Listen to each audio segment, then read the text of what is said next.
하나님께서 아브라함과 사라에게 이삭을 주시기까지의 과정은 참 사연이 많았습니다.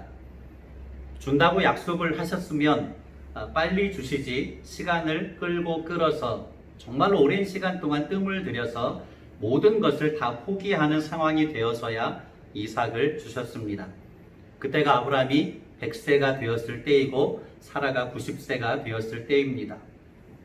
태어난 후에도 심지어 모리아 산에서와 같은 엄청난 시험을 주시기도 하셨습니다. 아무튼 어렵게 언약의 아들로서의 중요성을 깊이 깨닫게 하시면서 아브라함과 사라에게 이삭을 주신 것입니다. 그런데 하나님께서 이루어 가시는 구속의 역사에 있어서 이삭이 갖는 상징성과 중요성에 비해서 창세기에 나오는 이삭과 관련한 분량은 그렇게 많지가 않습니다. 가장 핵심적인 내용이 오늘 본문을 담고 있는 26장이고 27장까지도 이삭에 관련된 이야기이기는 하지만 27장의 말씀도 엄밀하게 이야기하면 야곱이 주인공으로 등장하는 장면입니다. 그리고 28장에서부터는 본격적으로 야곱이 구속사의 전면에 등장하게 되죠. 그런데도 흥미로운 것은 보통은 이삭의 아들 야곱이 전면에 등장하게 되면 이삭이 생애를 마감하고 죽음에 이르러야 됩니다. 그런데 죽지 않죠. 이미 27장에서 나이가 많아서 늙었다고 이야기하는데 이삭의 죽음을 기록한 것은 35장에 가서야 이삭의 죽음이 기록되고 있는 것을 알 수 있습니다. 그럼에도 이삭이 갖는 구속사에 있어서 이삭이 갖는 상징성은 매우 중요하지요. 왜냐하면 이삭은 상징적으로 많은 면에서 예수 그리스도를 예표하고 있기 때문입니다. 사람의 힘으로 어찌할 수 없는 상황 속에서 이삭이 태어나게 된 것도 성령으로 잉태되게 되시는 예수님을 보여주고 있는 부분이고, 또 모리아산에서도 어떻습니까? 그때 이삭의 나이라고 하면 충분히 노년의 아브라함을 대적할 수 있었을 것입니다. 아버지를 밀치고 그 자리를 피해 나올 수도 있었겠지요. 그런데도 이삭은 마치 바보처럼 아버지를 거역하지 않고 아버지의 처분에 자신의 모든 것을 맡기는 것을 보게 되어집니다. 아버지의 뜻에 따랐던 이삭의 모습을 볼 수 있는 것이지요. 오늘 본문 말씀에도 그렇습니다. 이삭의 종들과 블레셋의 종들 사이에 우물 때문에 수시로 다툼이 일어나게 되지요. 그런데 이삭은 매번 다툼이 일어날 때마다 깨끗하게 그 자리에서 물러났습니다. 1절의 말씀부터 보면 오늘 본문 말씀의 배경이 되는 사건들을 기록해 주고 있지요. 1절에 무엇이라고 이야기합니까? 아브라함 때에 흉년이 들었던 것처럼 이삭의 때에도 흉년이 들었다고 기록하고 있습니다. 가나안 땅의 농사는 어떻습니까? 전적으로 비가 적절하게 내려줘야지만 농사가 제대로 될 수가 있습니다. 비가 조금만 안 와도 흉년이 들기 일쑤지요. 흉년이 들면 가나안 땅의 사람들은 생존의 위협을 느낄 만큼 어려움에 처하게 되었습니다. 그래서 흉년이 들 때마다 가나안 땅의 사람들이 한 것 중에 하나가 무엇입니까? 그 어려운 시절을 애굽 땅으로 잠시 내려가서 피해 있다가 다시 올라오게 되는 경우를 볼 수 있지요. 누가 그랬습니까? 이삭의 아버지 아브라함이 그랬습니다. 아브라함이 가나안 땅에 도착했고 흉년이 들었을 때에 애굽에 내려가서 그 흉년을 피하게 되는 모습을 보게 되지요. 이삭도 어떻게 했겠어요?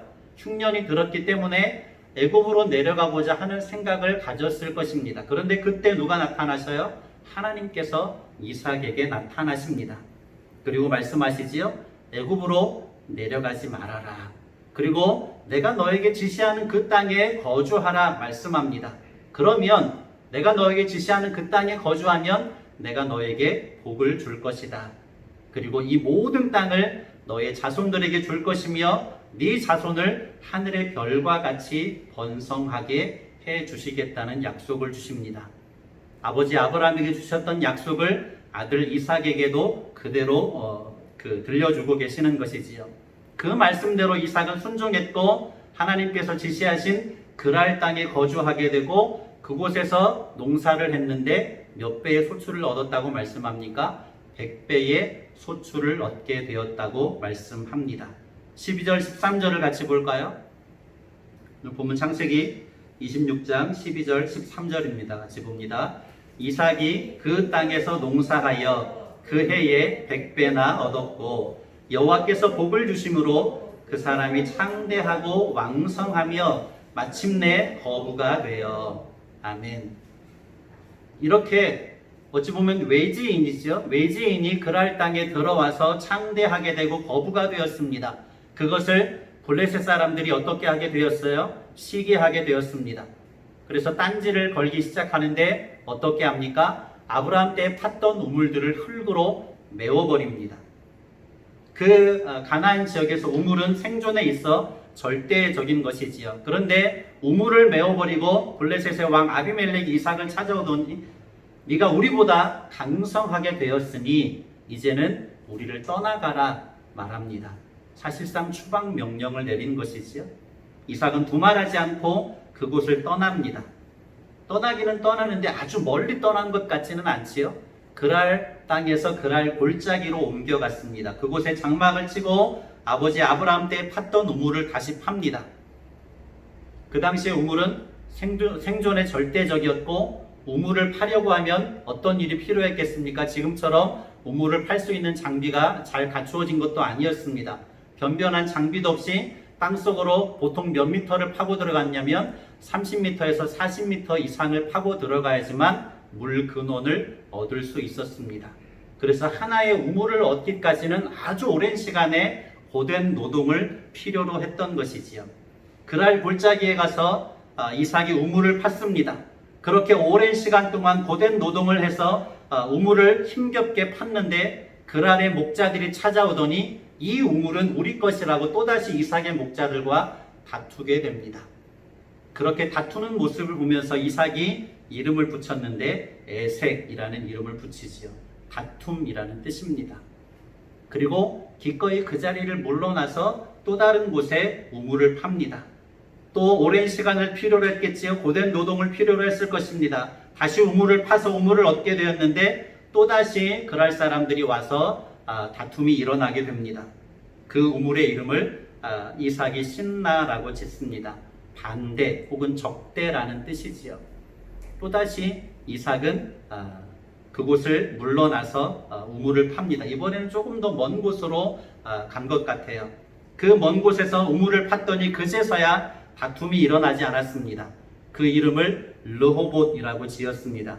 르호봇은 넓은 지역이라는 뜻입니다. 아마 에색이나 신라에서 상당히 먼 곳까지 이동을 해왔기 때문에 그곳에 우물을 팠기 때문에 그랄 사람들이 더 이상은 찾아와서 다툼을 일으키지 않았던 것 같지요.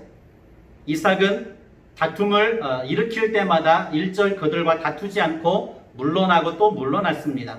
16절에서 블레셋의 왕 아비멜렉이 말했던 것처럼 이삭은 이미 강성했습니다. 충분한 힘과 부를 갖추고 있었습니다. 그들과 맞상대를 해도 충분히 그들을 이길 수 있을 만큼의 힘과 부요함을 이삭은 가지고 있었습니다. 그럼에도 이삭은 그들과 다투지 않고 계속해서 물러났고 또 물러났고 또 물러났습니다. 다투지 않게 될 때까지 물러난 것이지요. 이 장면을 묵상하면서 신약 성경의 한 장면이 떠오르게 되었습니다. 예수님을 붙잡기 위해서 가룟 유다와 함께 병사들이 찾아왔죠. 겟세마네 동산으로 찾아왔습니다. 그 모습을 보면서 다혈질의 베드로가 칼을 들어서 휘둘렀습니다. 한 병사의 귀를 잘라버렸죠. 그 병사의 이름을 말고라고 기록하고 있는데 말고의 귀를 베드로가 잘라버렸습니다. 그때 예수님께서 베드로를 만류하시면서 무엇이라고 말씀하셔요? 마태복음 26장 52절 후반부에서부터 54절까지 이렇게 말씀하고 있습니다. 칼을 가지는 자는 다 칼로 망하느니라. 너는 내가 내 아버지께 구하여 지금 12군단 더 되는 천사를 보내시게 할 수 없는 줄로 아느냐. 내가 만일 그렇게 하면 이런 일이 있으리라 한 성경이 어떻게 이루어지겠느냐 하시더라 말씀하지요. 무엇입니까? 예수님께서는 철저하게 아버지 하나님의 뜻을 따라 순종하고 계시는 것이지요. 힘이 없어서가 아니라 그것이 성경을 통해서 계속해서 드러내신 아버지 하나님의 뜻을 이루는 성취하는 일이었기 때문에 순종하신 것입니다. 저항하지 않으신 것이지요. 모리아산에서 이삭이 저항하지 않았던 그 모습도, 블레셋과의 다툼이 일어날 때마다 끝까지 물러나고 또 물러났던 이삭의 모습도 단 한 번의 저항도 없이 십자가의 그 죽음의 길을 묵묵하게 걸어가셨던 평화의 왕이신 예수님의 모습을 우리에게 보여주고 있습니다. 교회는 세상을 향해서 칼이나 권력이나 힘이나 부요함으로 하나님의 나라를 이루어가는 공동체가 절대 아닙니다. 교회는 오직 사랑과 희생과 겸손과 섬김으로 하나님의 나라를 이루어가는 공동체이지요. 교회이기 때문에 때로는 세상으로부터 손해를 볼 수 있어야 하고, 교회이기 때문에 더 사랑해야 되고, 교회이기 때문에 더 겸손해야 하고, 교회이기 때문에 더 섬겨야 합니다. 이삭이 계속해서 물러났을 때에 사람의 생각으로는 손해 같지만 하나님께서 더 풍성하게 더 큰 복을 이삭에게 부어주시는 것을 오늘 말씀은 우리에게 가르칩니다. 우리가 교회라는 사실을 분명히 기억하면서 이삭의 모범을 배울 수 있으시기를 예수님의 이름으로 간절히 축원합니다. 두 번째 내용의 말씀이 26장의 말씀은 20장과 21장의 말씀과 거의 동일한 반복을 이루고 있는 특징이 있습니다. 아브라함이 겪었던 사건들을 아들 이삭이 똑같이 반복해서 겪고 있지요. 모세가 헷갈린 것이 아니라고 하면 여기에 담긴 하나님의 뜻이 분명히 숨겨 있을 것입니다. 먼저 알 수 있는 것이 그 아버지 그 아들이지요. 부전자전입니다. 아버지 아브라함이 어떻게 했습니까? 사라를 누이로 속이는 비겁한 모습을 보였는데, 오늘 본문 말씀에 아들 이삭도 똑같이 리브가를 누이라고 속이고 있지요. 아버지 아브라함의 약점을 아들 이삭이 고스란히 보여주고 있습니다. 20장에 보면 아버지 아브라함도 그랄 땅에서 누구에게 아비멜렉을 속였던 장면이 나와 있고, 오늘 26장에서는 아들 이삭이 역시 그랄 땅에서 누구를 속입니까? 아비멜렉을 속입니다. 여기서 한 가지 의문점이 발생할 수 있지요. 어떤 의문점이 생겨나겠습니까? 20장에서도 아브라함 때에도 이름이 아비멜렉이었고 26장에서 아들 이삭 때도 아비멜렉입니다. 이때가 시간적으로 따지면 70여 년 이상의 차이가 있습니다. 그런데 같은 땅 그랄 땅에서 아브라함도 아비멜렉을 속였고 아들 이삭도 아비멜렉을 속인 것이지요. 그렇다면 20장의 아비멜렉과 26장의 아비멜렉은 같은 사람일까요? 같은 사람이 아닙니다. 여기서 아비멜렉이라는 명칭은 애굽의 왕을 바로라고 하는 것처럼 블레셋의 왕을 호칭하는 왕의 명칭이 바로 아비멜렉입니다. 그렇기 때문에 20장의 아브라함이고 26장의 그의 아들 이삭인 것처럼 20장의 아비멜렉은 26장의 그 아비멜렉의 20장 아비멜렉의 아들일 수도 있고 아니면 또 다른 사람일 수도 있는 동명이인이라고 할 수 있는 것이지요. 아무튼 부전자전으로 아버지의 부끄러운 일까지 이삭이 동일하게 반복하고 있는 것을 먼저 보여줍니다. 뿐만 아니라 26장 1절에서는 서두에 말씀을 드렸던 것처럼 아버지 아브라함 때에 흉년이 들었던 것처럼 아들 이삭 때에도 흉년이 들었다고 이야기합니다. 또 아버지 아브라함에게 주신 약속을 아들 이삭에게도 동일하게 반복해서 주시는 것을 들려주시고 계시지요.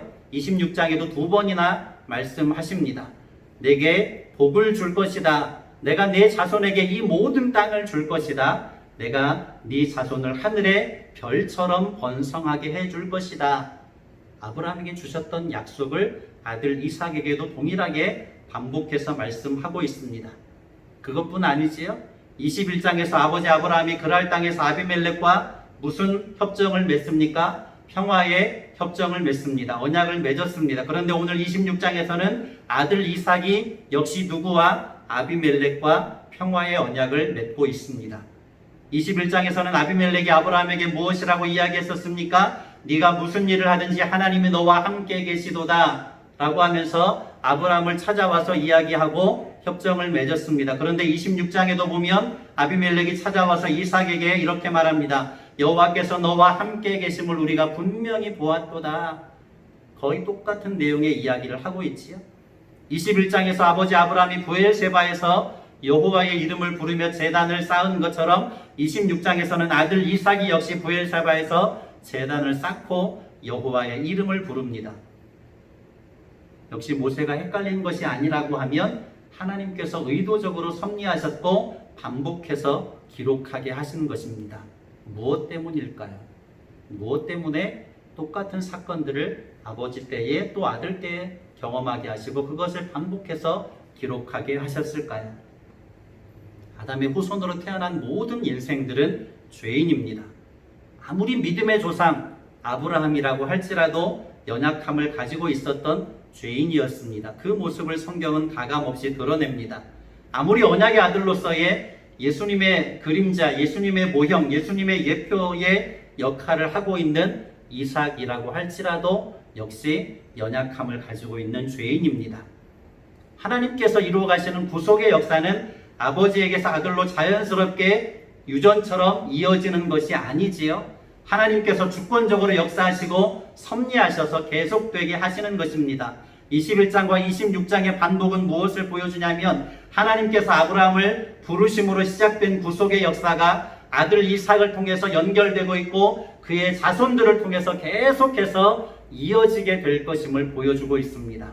그 구속의 역사는 이삭의 후손을 통하여서 이어지고 세상 끝날까지 계속되게 될 것을 보여주는 장치라고 할 수 있는 것이지요.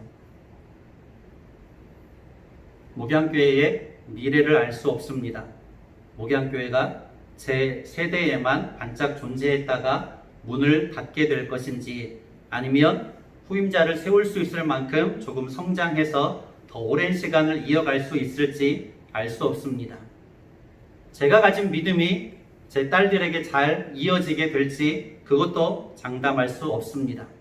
여러분들도 그렇지요? 나름 기도하면서 자녀를 양육하지만 내가 생각하는 것만큼 자녀들이 그 믿음을 계승하지 않습니다.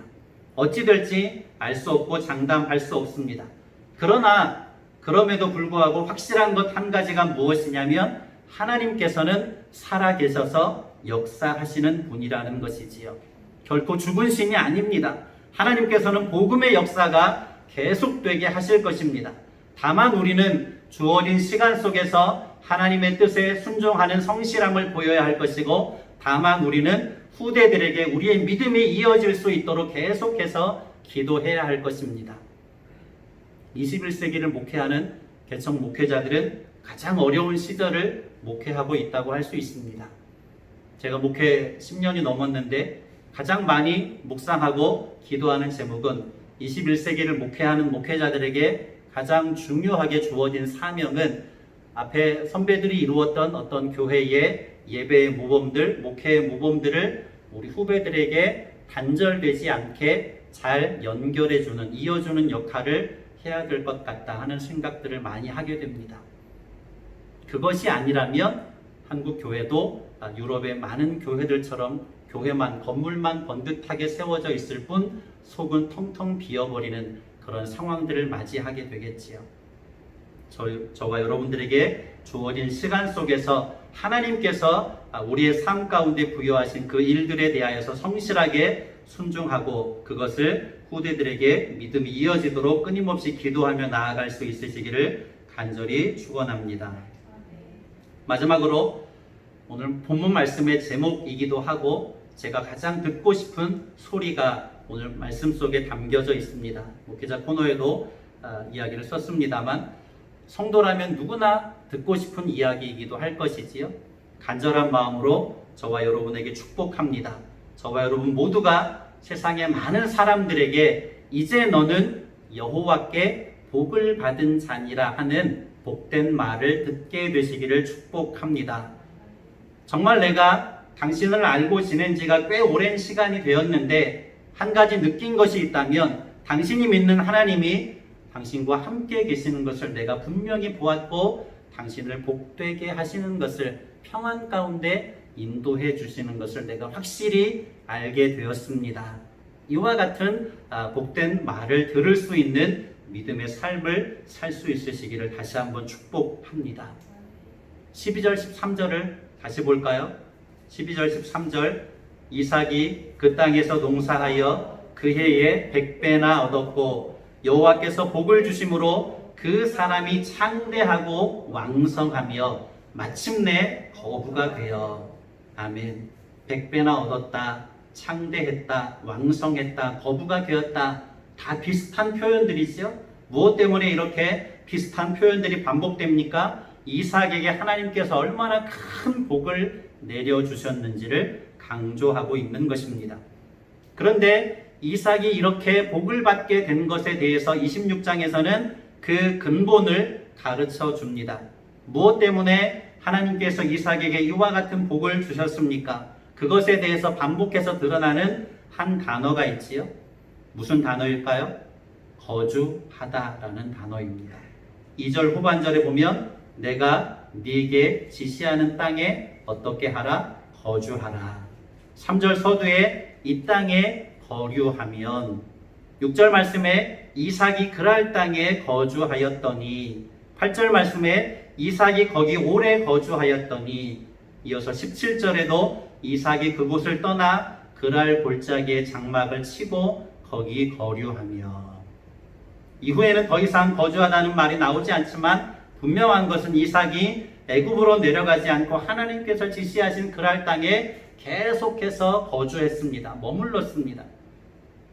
그랄 땅의 목자들과 다툼이 일어날 때도 아주 먼 곳으로 속편하게 떠나버리지 않고 흉년이 왔을 때에 애굽 땅으로 내려가지 않고 하나님께서 지시하신 그 땅에 약간씩 이동하면서 계속 그 땅에 머물렀던 것을 알 수 있습니다.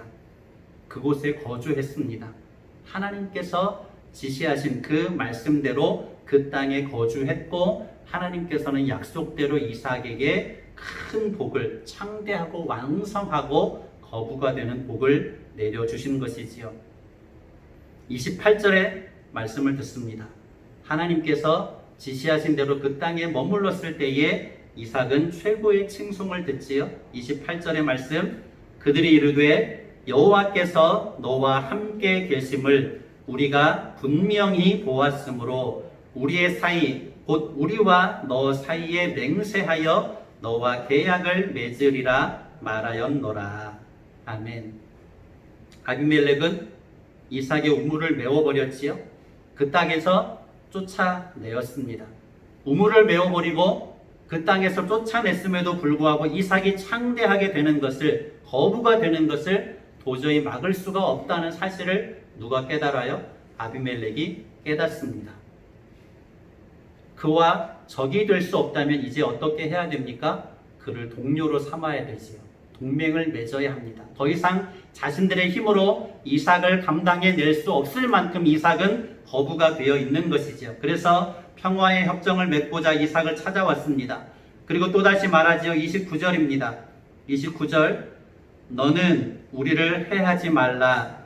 이는 우리가 너를 범하지 아니하고 선한 일만 네게 행하여 네가 평안히 가게 하였음이니라. 이제 너는 여호와께 복을 받은 자니라. 아멘. 선대했습니까? 아비멜렉은 이삭의 우물을, 아브라함이 팠던 모든 우물들을 메워버렸지요. 그리고 끊임없이 다투었고 추방 명령을 내려서 쫓아냈습니다. 그래 놓고도 선한 일만 했다고 합니다. 그런데도 이삭은 그들을 선대하지요. 그들을 위해서 잔치를 베풀고 기꺼이 우호 조약을 맺어줍니다. 평화협정을 맺어주는 것이지요. 말씀을 정리하죠. 하나님께서 지시하신 그 땅에 성도는 머물러야 합니다. 그 땅에 머문다는 것은 하나님의 뜻에 순종하는 것이고 하나님의 약속을 신뢰하는 것이고 오직 하나님의 이름을 부르며 예배하는 것입니다. 룻기서에 보면 베들레헴에 살던 엘리멜렉과 나오미가 기근을 피해서 어느 땅으로 피신을 갑니까? 모압 땅으로 피신을 갑니다. 이민을 갔다고 하지요. 기근을 피해서 모압 땅으로 갔는데 나오미는 모압 땅에서 어떻게 됩니까? 남편 엘리멜렉을 잃어버렸습니다. 그리고 두 아들 말론과 기럨마저도 그 모압 땅에서 잃어버리고 나중에 룻만을 데리고 처량하게 고향 땅으로 되돌아오는 것을 알 수 있습니다. 이삭이 의로워서 복을 받은 것이 아니지요. 이삭이 농사일에 탁월한 재능을 발휘해서 100배의 소출을 얻게 된 것이 아닙니다. 다만 하나님의 약속을 믿고 그 땅에 머물렀기 때문에 하나님께로부터 복을 받은 것이지요. 정말 어려운 시절에 이 말씀을 선포할 수 있어서 감사합니다. 이제 너는 여호와께 복을 받은 자니라. 여호와께서 너와 함께 계시는 것을 우리가 분명히 보았다. 저와 여러분이 세상으로부터 이와 같은 소리를 듣게 되시기를 온 마음 다해서 간절히 축복합니다. 다시 한번 축복하는 것은 여러분은 여호와께 복을 받은 자입니다. 아멘. 저와 여러분은 계속해서 더 많은 복을 여호와께 받게 될 줄로 믿습니다.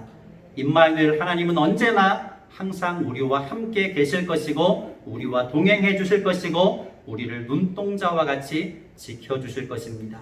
지금의 환난의 시절에도 여전히 우리를 지켜주시고 보호하고 계시는 하나님과 교제를 이루어갈 수 있으시기 바랍니다. 다만 예배의 자리를 굳게 지키시기 바랍니다. 그것이 하나님께서 지시하신 그 땅에 거주하는 것입니다. 부득이한 사정으로 예배당에 나올 수 없을 때라면 가정에서라도 같은 시간에 예배의 자리를 굳게 지켜야 할 줄로 믿습니다. 그러나 할 수만 있다면 예배의 자리를 향해서 용기 있게 나아올 수 있어야 합니다. 또한 하나님의 약속의 말씀을 굳게 붙잡아야 되겠지요. 구약과 신약이라고 하는 것은 하나님의 언약의 말씀, 약속의 말씀이라는 뜻입니다. 세상의 수많은 사상과 지식과 정보가 홍수처럼 우리에게 들려지지만, 많은 정보들이 우리에게 들려지고 보여지지만 생명을 살리는 말씀은, 우리의 영혼을 구원하는 말씀은 오직 성경뿐입니다. 하나님의 말씀을 계속해서 읽고 듣고 묵상하는 믿음의 삶을 살아 나아가시기를 바랍니다. 이삭이 부엘세바로 올라갔을 때 하나님께서 그 밤에 이삭에게 나타나시지요. 한번 찾아볼까요? 24절의 말씀입니다. 말씀을 같이 읽고 마치겠습니다. 24절입니다. 같이 보죠. 나는 내 아버지 아브라함의 하나님이니. 찾았어요? 26장 24절.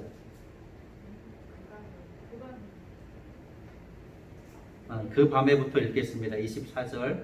그 밤에 여호와께서 그에게 나타나 이르시되 나는 내 아버지 아브라함의 하나님이니 두려워하지 말라. 내 종 아브라함을 위하여 내가 너와 함께 있어 네게 복을 주어 내 자손이 번성하게 하리라 하신지라. 아멘. 그리고 25절 이하에 무엇이라고 말씀합니까? 이삭이 그곳에 제단을 쌓고 어떻게 합니까? 여호와의 이름을 불렀습니다. 여호와의 이름을 불렀다는 것은 무엇이에요? 예배입니다. 무엇보다 예배의 자리를 굳게 지켜가는 저와 여러분이 되셔서 하나님께서 이삭에게 부어주셨던 그 놀라운 복을 부여받는 믿음의 삶을 살아갈 수 있으시기를 예수님의 이름으로 간절히 축원합니다. 고마우신 아버지 하나님 감사합니다. 오늘도 귀한 주님의 날 예배의 자리를 굳게 지키고 말씀하시는 하나님의 음성을 들을 수 있게 하시니 감사합니다. 이삭이 하나님께 큰 복을 받은 것은 애굽 땅으로 내려가지 않고 하나님께서 지시하신 그 땅에 머물렀기 때문이었음을 말씀을 통해서 깨닫습니다. 우리도 그 땅에 머물 수 있게 하여 주시옵소서. 우리의 예배의 자리를 굳게 지켜가게 하여 주시옵소서. 이 예배의 자리가 복의 근본인 것을 깨닫고 예배의 자리를 굳게 지킴으로 이삭이 받았던 그 창성하게 되고 왕성하게 되고 거부가 되는 큰 복을 받아 누리는 목양교회와 모든 권속들이 되게 하시기를 간절히 축복하며 예수님의 이름으로 기도드립니다. 아멘.